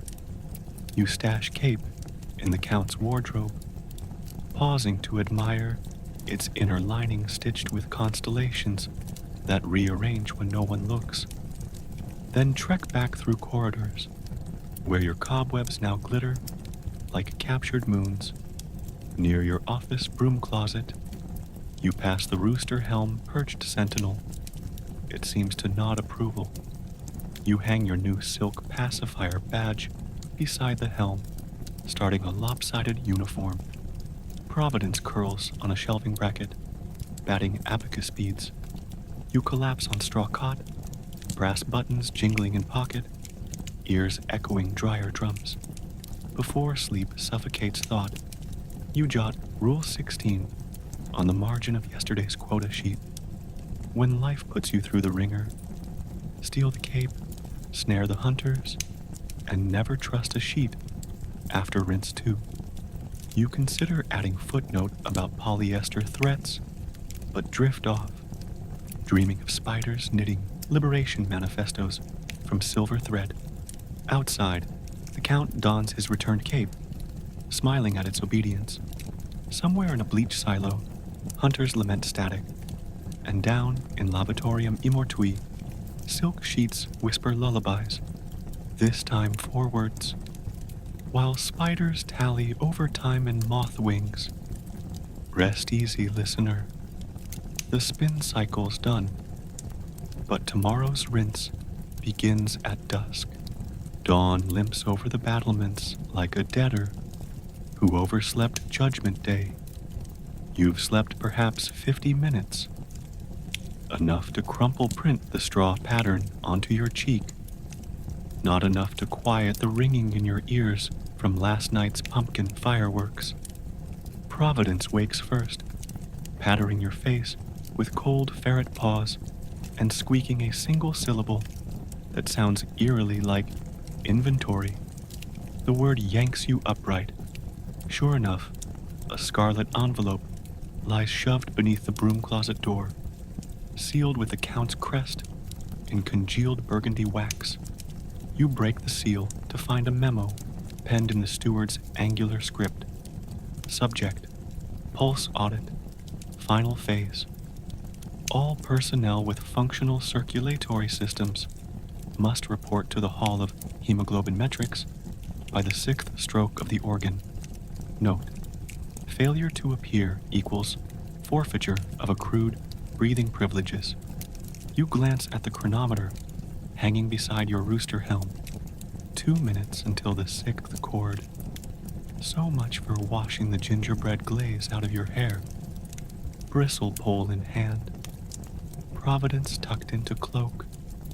You sprint through corridors where last night's ginger sugar confetti still glistens like frozen screams.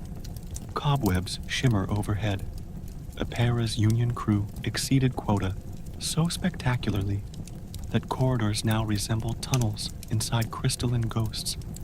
The bureaucrat bats flit between webs, stamping compliance tags on silk strands. One pauses to tip its monocle at your badge. Another claws a "needs more dust" citation on a too-clean windowsill, then squeaks off to file in triplicate. You skid into the Hall of Hemoglobin Metrics, just as the 6th organ note reverberates through marble ribs. Staff line both walls. Maids, footmen, skeleton clerks, even gargoyle number 7, carted indoors on a dolly. Each living being presses a fingertip to a silver vial, while a hooded auditor bat hovers, noting how fast the crimson fills. You queue, pulse racing like a rat on fire. Providence pokes her nose out. The auditor shakes its head. Ferret pulses exempt, apparently. Your turn. The vial chills your skin. Drop after drop patters inkier than midnight. The bat snaps tiny tongs shut, stamps a green acceptable plasma flow sticker on your badge, and flutters to the next victim. Audit complete, the Count enters, cape rippling like a fresh wound. He surveys the vials with gourmand approval, then addresses the assembly. We approach the season of long hunger. Inventory is satisfactory, yet one discrepancy festers. His gaze spears you. A certain vampire hunter still trespasses my realm. Murmurs churn. You swallow guilt. Last night, you trapped Junior Grindle in the furnace corridor nets, but the silo breakout proved he's slipperier than ectoplasm soap. The Count raises a hand. Silence snaps shut. Whoever delivers the hunter, alive, expired, or existentially confused, earns 1 week of daylight free of charge. That bounty ricochets across servants like a thrown fang. You feel Providence's tail bristle. Daylight is dangerous currency, tempting any desperate staffer to sabotage your fragile non-corpse. The Count dismisses everyone with a flourish. The steward materializes beside you, face waxier than usual. The hunter escaped into the north wing, taking hostages. He thrusts a stack of parchment into your arms, blueprints of seldom used guest apartments, plus evacuation waivers. Cobweb superintendent, you now double as crisis concierge. Retrieve the hunter before the Count's brides turn the north wing into a decorative abattoir. You open the blueprints. The north wing comprises interconnected suites, deserted since the plague cotillion of 1612. Legend claims a dormant dollhouse, filled with memories, lurks somewhere in its dust. Rumor also claims the wing hosts the archivist, a hermit librarian who stores forbidden scrolls in his beard. Convenient? Maybe. You load pockets. Instant dust cone, defensive. Spare spider whistles. 3 brass buttons left, and the compressed daylight parchment. Still transferable. Providence gnaws a gingerbread gargoyle ear for courage. Together you slip past the main stair, through a tapestry of Saint Apoplexia, finally enjoying retirement, and enter the north wing. The air here smells of stale perfume and moth insomnia. Your Cobweb crew hasn't reached this wing. Everything glints with bare neglect. No silken curtains to cushion your nerves. You follow muddy footprints, hunters' boots, past parlors where harpsichords host only broken teeth. Footprints lead under an archway, labeled Gallery of Reversible Faces. Inside, portraits flip intermittently, revealing alternate expressions. One moment serene, next moment gnashing. In the center stands the hunter, Junior Grindle, lantern in one hand, silver stake in the other. A maid kneels before him, wrists bound with linen strips. Her eyes widen on seeing you. Grindle whirls, crossbow derivative primed. Stay back, Cobweb lackey, he snarls. The Count's illusions won't fool me. Rule 20. Conversation beats impalement. You raise empty palms. Grindle, listen. You want Dracula. I want you gone alive. Help me fake your capture. We both live longer. Providence peeks from cloak and squeaks an unscripted emphasis. He scoffs. Why trust the janitor of evil? You loosen your badge. Set it on floor. A symbolic drop. Because I know exits the bats ignore. Because sunlight parchments exist. And I hold one. You flash the folded parchment like a magician's dove. His eyes flare. Free daylight? Proof. You unfold a corner. Daylight flicker sears the dusty air. Portraits recoil, their reverse faces reverting to polite boredom. Negotiations begin. Exchange terms. He releases the maid. You escort him to secret carriage gate. He vacates Transylvania, and you claim capture by presenting his trademark crossbow to the Count. Everyone keeps blood, but first, you must exit the wing without brides or bureaucrat bats noticing. You untie the maid. She thanks you with breath smelling of cloves and terror, then darts for servant passages. Grindel hands you his stake, temporary loan, and pockets the daylight parchment. Providence clings to his collar, unexpected trustee. Together, you hurry along the plan, mapped in blueprints, through the dollhouse conservatory, across the whispering pool, and down to gate 13. Unlucky for most, unmonitored for some. The conservatory is dim, but for a moonbeam spotlighting the infamous dollhouse, a scale model of the castle, built for a forgotten countess, or perhaps by her. Grindel pauses. Curiosity overrules caution. He pries miniature doors. Inside, dolls mummified in lace stand frozen mid-waltz. One doll's porcelain face, identical to Copperhair Bride, snaps open, revealing gears that start ticking louder. Louder. The dollhouse walls glow. Miniature chandeliers ignite, and from the tiny ballroom drifts a choral hum, like bees singing requiems. Providence screeches warning. You tug Grindel away just as dollhouse windows shatter, releasing a cloud of sentient dust motes shaped like 18th century guests. They swirl, coalescing into full-size phantoms, blocking every exit. Panic upends, your crisis cue. You deploy instant dust cone at your feet. Explosion creates blizzard of competing particulates, confusing phantom sensors. Providence chews through a curtain rope. Drapery plummets over dollhouse like a blackout hood. The phantoms wail, flicker, and deflate back into motes. You grab Grindel's arm, sprint onward. At Whispering Pool, water mirrors the ceiling, an optical trap that pretends shallow, but plummets into drowned archives. Stone stepping discs float across. Grindel hesitates. You test first disc. Stable. Halfway, a bureaucrat bat swoops, shrieking about unauthorized traffic. You fling your last brass button. Bat chases the shiny bribe into water, screaming about depreciation until it splooshes out, drenched and scandalized. You reach far bank intact, stairwell to gate. 13 corkscrews downward, walls scrawled with resignation letters. At bottom stands the archivist, a stooped man whose beard shelves scrolls. He blocks the gate. Toll, he rasps. One narrative never before told. Grindel growls impatience. You hush him and improvise the tale of the Cobweb superintendent who negotiated with linens. The archivist's beard quivers, scrolls rearranging. Satisfied, he steps aside, gifting a parchment titled Clause of Amended Freedom. Anyone whose name is inked may pass wards unscathed. You sign Junior Grindel and your own alias. He signs off with flourish, beard writing for him. Outside, gate 13, forest yawns under starlight. You hand Grindel his crossbow, plus the parchment. 2 miles north is a smuggler's ford. Go, and never peddle bleach here again. He nods, surprisingly grave.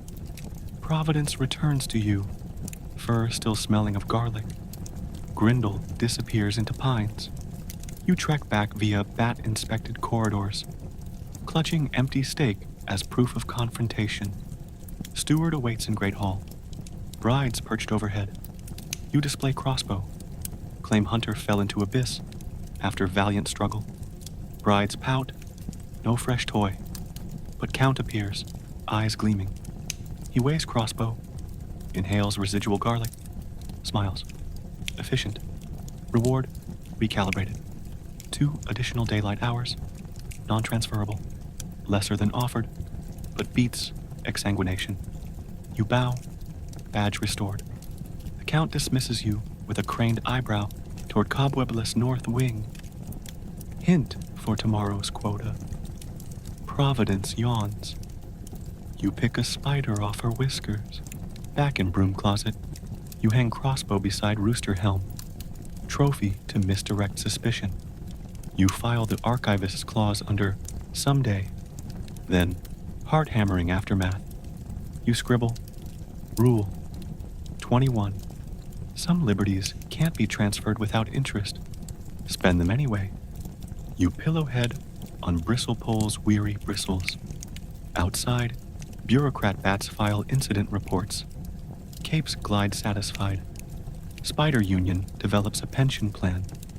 And in distant forest, a hunter tests daylight parchment. Unaware it expires at noon. Sleep, listener, if dream audits permit. Tomorrow, we mend drapery, pacify dollhouse ghosts, and maybe learn why linens keep humming victory marches. A single hour before sunset, the next evening, the steward barges into your closet office with parchment flapping like a decapitated bat, breathless, wax cheeks melting under stress. He announces a triple-layered catastrophe. The North Wing's draperies have shredded themselves in protest. The dollhouse phantoms you half-accidentally awakened now refuse to downsize their hauntings. And bureaucrat bats have uncovered a creative discrepancy in your Cobweb production ledgers. Namely, that you ethically redeployed silk to restrain linens rather than decorate ceilings. Worse, the Count has invited a delegation of rival night lords to inspect the castle's ambience tonight. Any blemish means reputational ruin, which, in vampire dialect, equals public beheading of the management chain. You are the management chain. You glance at the chronometer on the wall. Its lunar needle reads, inspection imminent. Your 2 personal daylight hours, earned for delivering the hunter's crossbow, remain unspent but are non-transferable, and expire at dawn. They could buy time to replace draperies in a nearby town, but the bureaucrat bats have embargoed every exit they can smell. Providence squeaks from her hammock of administration memos, demanding crisis snacks. You toss her the last gingerbread gargoyle head and lace your boots. Time to barter those daylight minutes for silk, sanity, and a little forgiveness. First hurdle is the bats. They hang before the portcullis in neat rows, monocles glittering, chirping about missing silk inventory. You fan out the ledgers, point to a clause the steward himself wrote. Reallocated textiles used in internal risk mitigation may be credited as intangible decorative effect. The bats consult calculators carved from wishbones, whistle in SQL, and stamp your badge with a provisional pass, provided you restore the missing meters of silk by moon's apex. Conditional approval, typical. As you cross the drawbridge, Gargoyle number 7 salutes with a bass rumble belch of pumpkin seeds. You realize you'll need his cooperation again before the night is over. You drink the first daylight vial. Liquid dawn slides down your throat, igniting skin with gold static, and set off for Wickerfield Market, 2 miles west. Daylight Hour 1 is a sped-up montage. You negotiate with textile merchants allergic to darkness, pay in brass buttons, and bribe a tanner for midnight-resistant velvet. You load bolts of crimson silk, plus steel needles, forged by nuns who pray while hammering. Providence guards the cart, threatening to gnaw ankles. Halfway back, sunlight immunity flickers. You sprint the last furlong under a sky already bruising purple. Bolts banging your ribs like additional hearts. Back inside, you discover the dollhouse phantoms have unionized. They march up and down North Wing corridors in miniature carriages, pulled by dust bunnies, chanting equal haunting rights. Larger ghosts watch, bemused. The drapery rods, sensing solidarity, detach themselves from walls and lurk like metal vipers across the floor. You inhale. This calls for a dollhouse diplomacy. You crawl into the conservatory where the dollhouse sits under its curtain shroud. Unveil it slowly. Chandeliers inside flicker awake. The tiny ballroom resets its orchestra. Crouching, you address the lead doll, Copperhair's replica, who now sports a paper crown. You propose a treaty. She and her court may keep haunting privileges if they assist with decorative duties tonight. Specifically, you need them to stage a living tableau for the rival Night Lords, while spiders rebuild draperies. In return, you'll supply moth confetti and nightly music sessions. The doll's ceramic eyelids click. She confers with her delegation of lace zombies. Finally, she nods, squeaking in a glass-on-glass dialect. Treaty signed with a dab of spectral ink on your badge. Next, draperies. You unroll crimson silk, while local 666 spiders repel from ceiling girders. Thrilled by overtime, Apera, the steward spider, hands you a bill of demands. More petrified flies, hazard webbing around dollhouse corridor, and an employee hammock upgrade. You countersign with the steward's pen, forging his signature's dramatic loop. A problem for tomorrow. Spiders weave at hypersonic speed. Silk draperies blooming like wounded roses. Meanwhile, bureaucrat bats swoop for inspection. You present the ledger update, the silk yardage, the dollhouse treaty clause. One bat sniffs. Your math still fails by 3 meters. Crisis, until Providence drags in a forgotten velvet table runner, stolen earlier from the banquet hall. You tack it onto the final window. Bats stamp compliance. Ledger balanced. Pulses remain internal. With drapes settled and dollhouse ghosts rehearsing a minuet on the grand stair landing, only one hazard remains. Hunter Jr. Grindle may still lurk near the castle border, his daylight parchment expiring soon. If the delegation hears rumors of daylight trespassers, heads will roll. Yours first. You climb the battlements, rooster helm crest, slicing the twilight, and scan the forest. At that moment, a flare, white daylight, quickly fading, blossoms then gutters among the pines. Grindle's parchment just died. On instinct, you whistle like a kettle. Gargoyle number 7 leaps from parapet, wings unfurling. You point. He lunges into sky, granite wings beating thunder. Minutes later, he returns, holding a wriggling burlap sack. Inside, one very disoriented hunter, coated with pine sap and gargoyle saliva. You pay 7 in leftover brave seeds and dump Grindle unconscious into the same do not disturb sub-basement as before, locking 3 doors behind him. Problem postponed, never solved.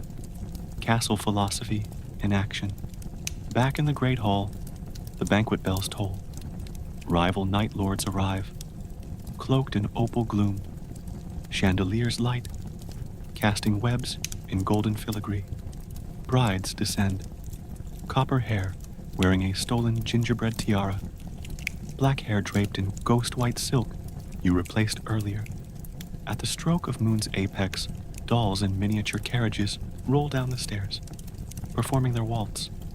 Watching lords applaud, charmed by innovative, multi-scale haunting. Bureaucrat bats hover overhead, taking notes for ambiance, KPI benchmarks.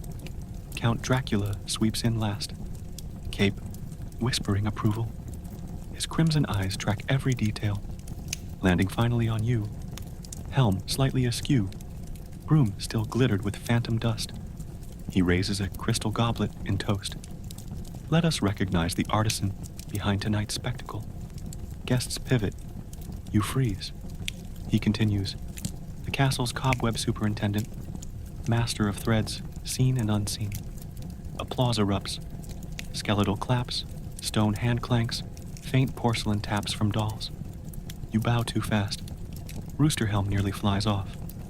The Count smiles, fangs reflecting torchlight, but his voice lowers to a private register. Only you and Providence hear. We thrive on thresholds between chaos and order. You, little sweeper, have grown adept at dancing them. But remember, thresholds cut both ways. The feast unfolds. Blood orange sorbet, marrow canapes, gingerbread gargoyles, broken limb by limb. You supervise from shadows, occasionally tugging a silk fold back into perfect droop, noting Auditors' grins. By night's end, the delegation departs sated, leaving favorable scrolls and a barrel of imported nightmares for the Count. Steward corners you near the gallery, ledger in ecstatic spasms. Outstanding. Bonuses approved. A fortnight extension on your life contract and partial dental coverage. He hands you a tiny silver key labeled Daylight Locker, 5 hours, non-refundable. Your heart somersaults. New leverage. Back in the closet, you hang the key beside crossbow and helm, a misfit trophy rack. Providence curls up, purring like a tiny accordion. On the inside of the cupboard door, you inscribe Rule 22 with broom charcoal. In a castle of perpetual night, accumulate daylight the way dragons hoard gold, sparingly, secretly, and with enough cobwebs to hide the shine. You douse the lantern. Down the corridor, dollhouse phantoms return to miniature scale. Satisfied, spiders clock off, filing timesheets in web script. Gargoyle number 7 belches hunter hair. Bureaucrat bats update ledgers with notes. Superintendent now classified as controlled variable. Volatile yet profitable. Heartbeat steady for now. You drift into sleep. Broom across knees. Helmet tilting like a final salute to exhaustion. Outside, dawn brews beyond mountains. But inside Castle Dracula, your web of duties holds. Tenuous, glistening, indestructibly fragile.